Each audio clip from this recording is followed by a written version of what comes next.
자, 오늘은 2부 미국의 기독교 전체 회차로는 이제 6번째 시간 남북 전쟁 강의입니다. 독립 역사를 이제 지난주에 살펴봤었는데 독립 이후에 미국은 이제 서부로 계속해서 진출을 해 나가죠.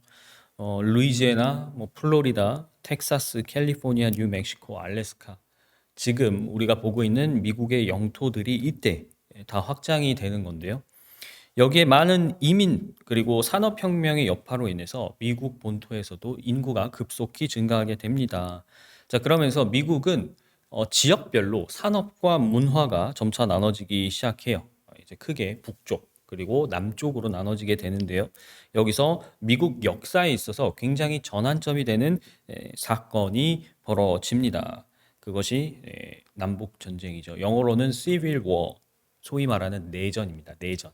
자, 오늘은 바로 이 내용에 대해서 함께 살펴보려고 하는데요.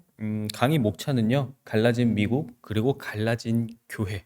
마지막으로는 이 전쟁이 끝난 다음, 미국은 어떻게 되었는지에 대해서 함께 이야기를 좀 나눠보도록 하겠습니다. 자, 남북전쟁 첫 번째로는 갈라진 미국인데요.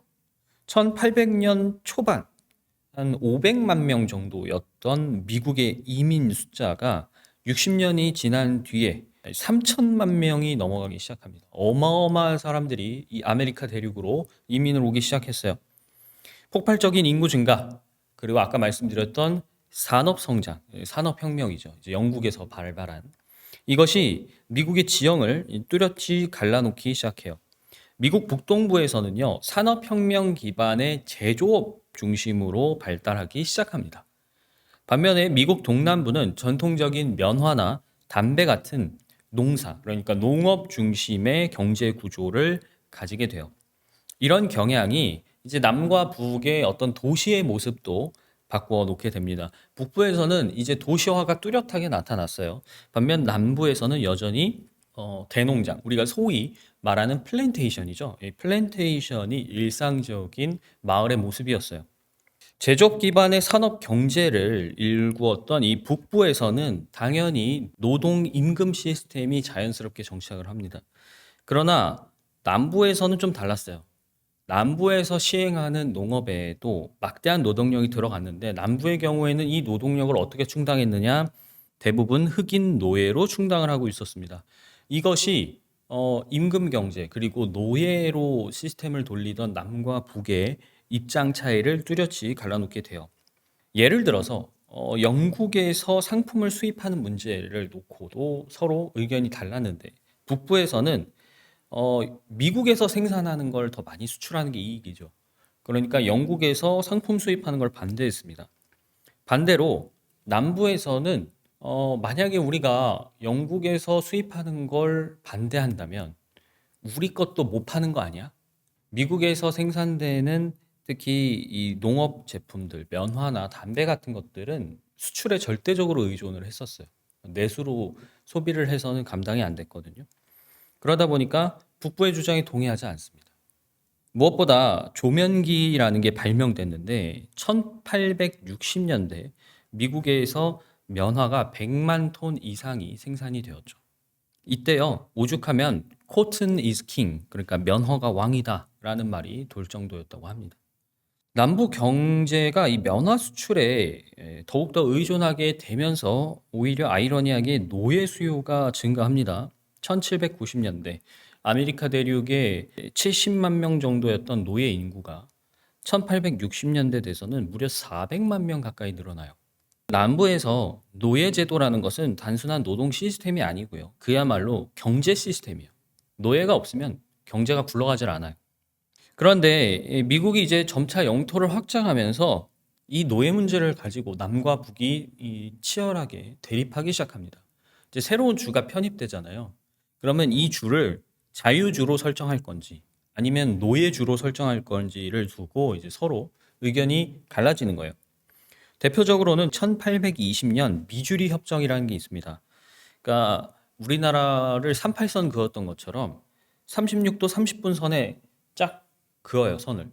그리고 그 이북은 노예제를 인정하지 않는 자유주, 그리고 그 이남은 노예제를 존속시키는 노예주로 남기자라는 이 합의에 미주리주가 편입될 때 애매하게 된 거예요. 미주리주는 그 선 위아래로 걸쳐 있었거든요. 그러다 보니까 미주리주를 노예주로 할 거냐, 자유주로 할 거냐를 가지고 싸웠던 거죠.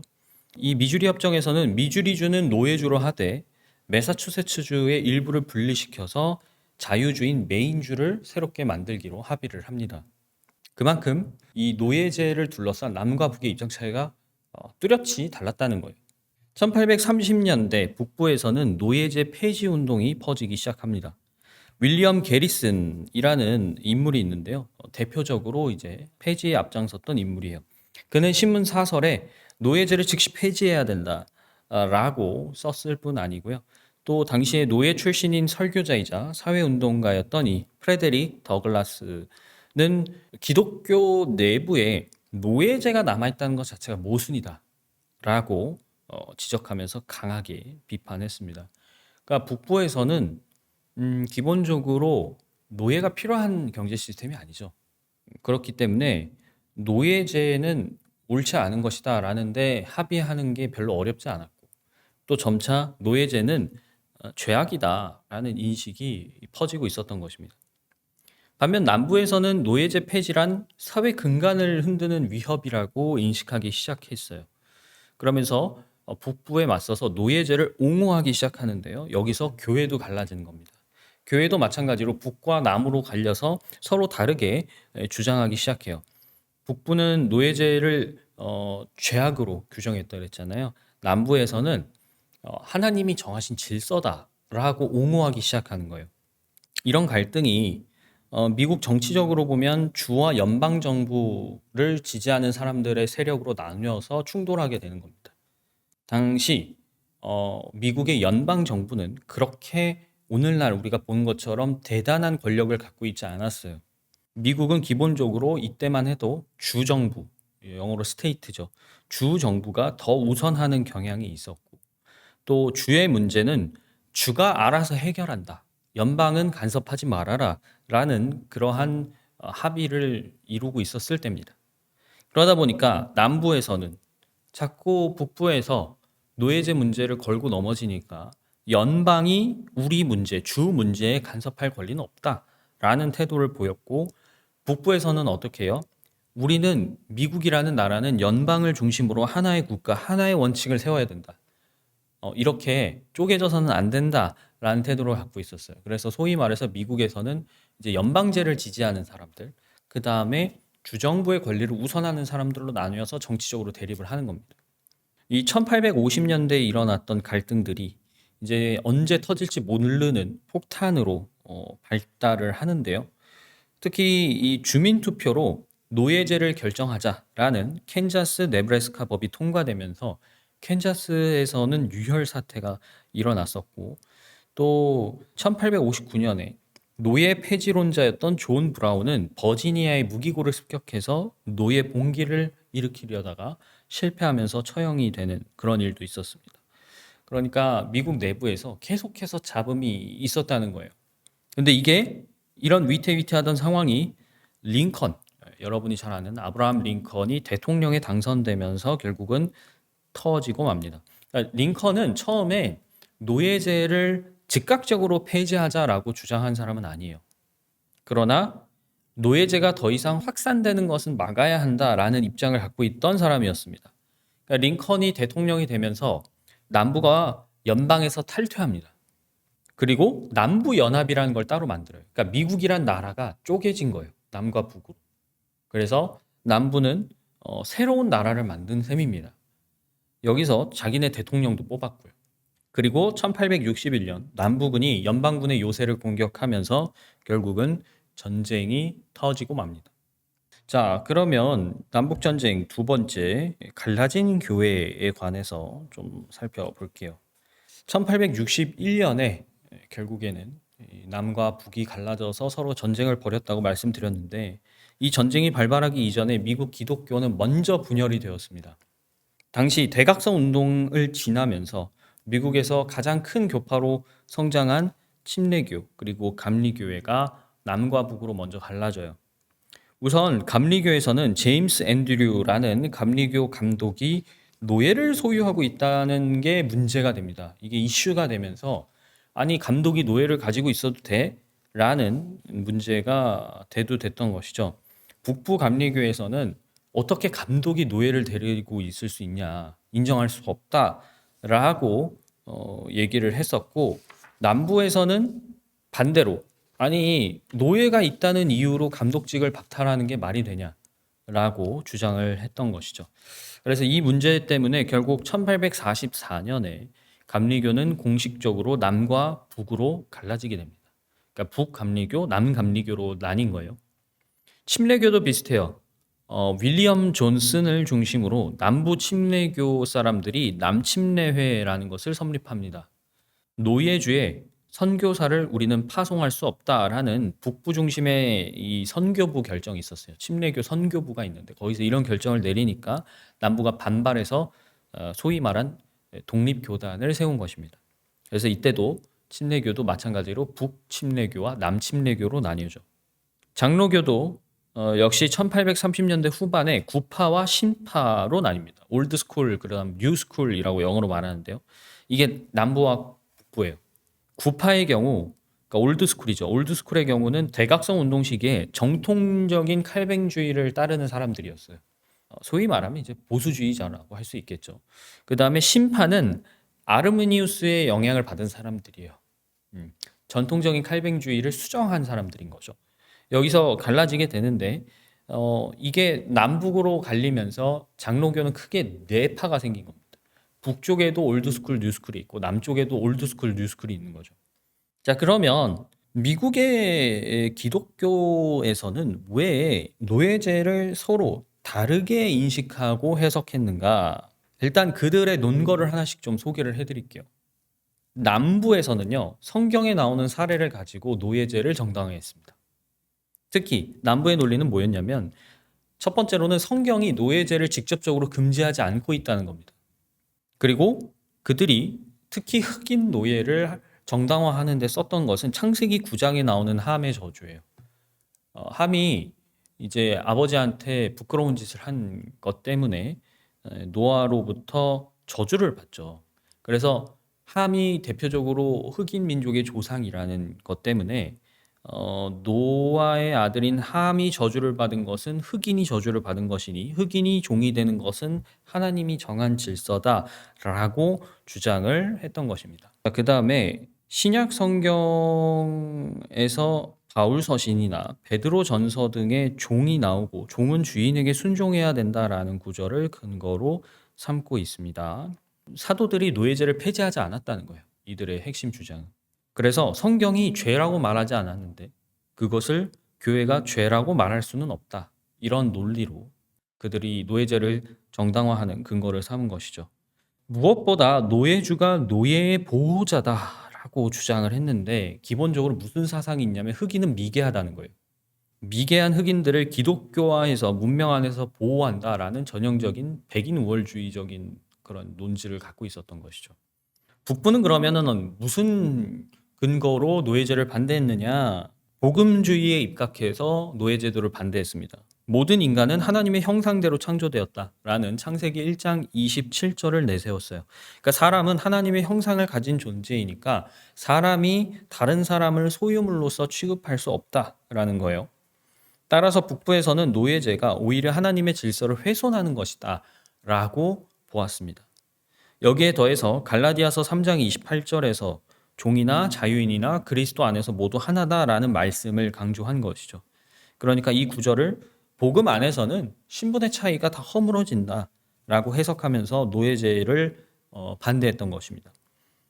특히 이제 남부에서는 빌레몬서 있잖아요. 빌레몬서는 바울이 도망쳤던 오네시모라는 사람을 빌레몬이 주인이었는데 이 빌레몬에게 다시 돌려보내는 내용인데 이걸 남부에서는 노예제를 바울이 지지했다라고 해석을 한 것이고 북부에서는 아니다. 바울이 오히려 오네시모를 종 이상으로서 사랑하는 형제로서 받아들이라고 권고한 말이기 때문에 노예제를 옹호하는 것이 아니다라고 해석을 했던 것이죠. 그러니까 같은 성경을 두고도 남과 북이 서로 완전히 다른 해석을 내놓고 그래서 다른 주장을 펼치게 되었던 것입니다.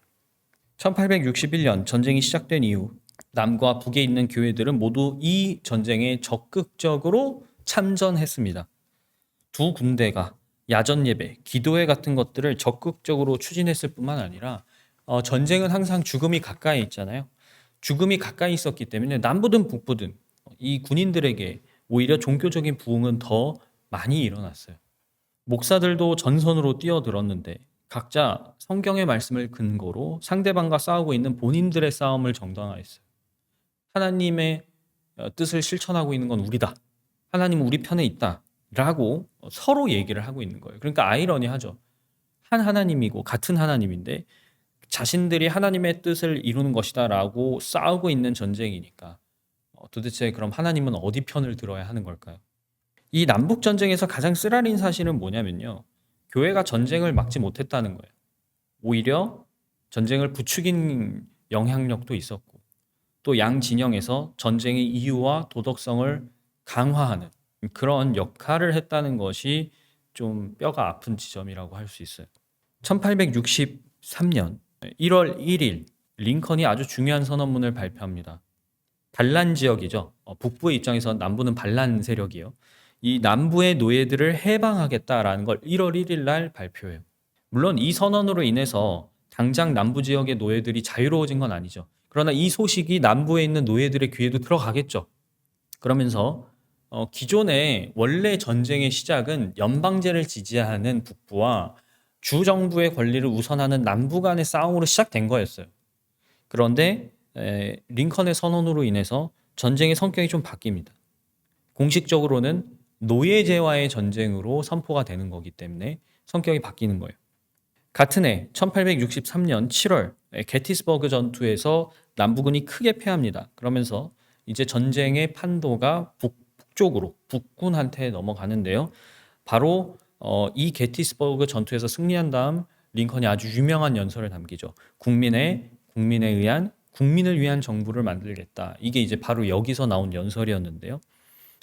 이때 링컨은 미국은 자유 속에서 태어난 나라다 라고 선언을 하게 됩니다.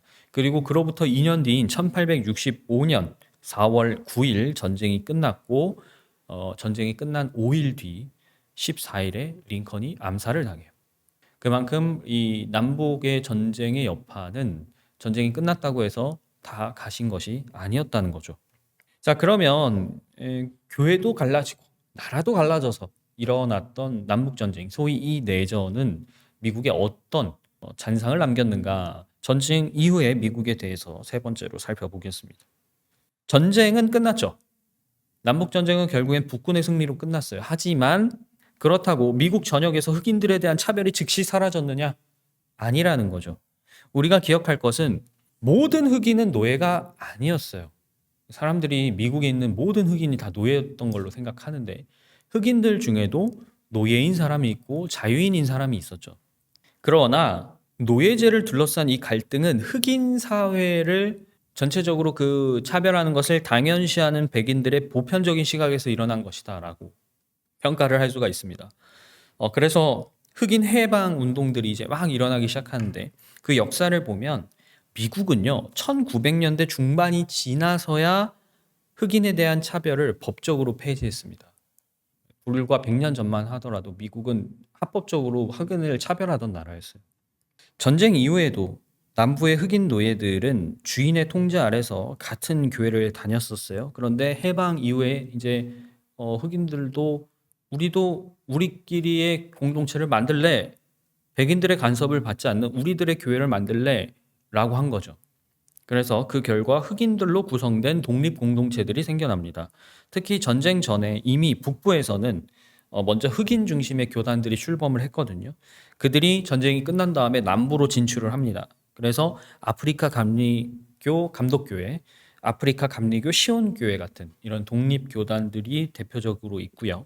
그 중에서도 1895년에 흑인 침례교회들이 연합해서 국립침례회라는 것을 설립을 합니다. 이 교단은 1900년 무렵에 수백만 명의 성도들을 보유한 미국 최대의 흑인 종교 단체로도 성장을 해요. 흑인 교회라는 것은 해방 이후에 흑인들에게는 굉장히 중요한 역할을 했습니다. 단순히 모여서 예배를 드리는 어떤 종교적인 역할만 수행하는 것이 아니라 기초적으로 교육을 받지 못했던 해방 노예들에게 글도 가르치고 기본적인 교육도 수행하는 학교의 역할도 했고요. 그 다음에 대부분 삶이 넉넉하지 못했던 형편이었기 때문에 서로 돕는 복지의 중심 역할도 했고, 또한 중요한 흑인 정치 지도자들을 배출하는 그러한 곳이기도 했어요. 그런데 남북전쟁 이후 재건기는요, 남부 백인 기독교인들에게는 커다란 위기였습니다. 아까 앞서 말씀드렸지만 서로 하나님의 이름을 걸고 싸웠단 말이에요. 하나님이 다 자기네 편이라고 말하면서 싸웠는데 졌잖아요. 왜 우리가 졌지에 대해서 설명을 해야 돼요.